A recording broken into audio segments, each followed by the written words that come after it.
soybean আলু আৰু কণীৰ এয়া কণী মানে এগ ডিম বুলিও কয় এয়া বনাই আছে ডিমবিলাক বইল কৰি ফ্ৰাই কৰি লৈছোঁ সয়াবিন আৰু আলুবিলাকো গৰম পানীৰে ধুই আলুবোৰ বইল কৰি লৈছিলোঁ আৰু সয়াবিনবোৰো গৰম পানীত ভিজাই 4-5 বাৰ ছবাৰমান ধুইছোঁ আৰু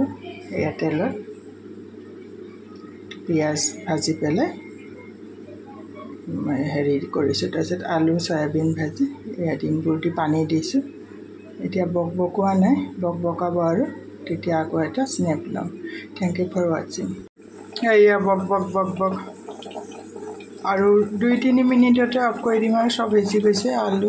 সয়াবিনটো সিজিবই এনেও আলু বইলেই আছিলে তথাপিও আৰু ভালকৈ সিজি গ'ল আৰু থেংক ইউ ফৰ ৱাচিং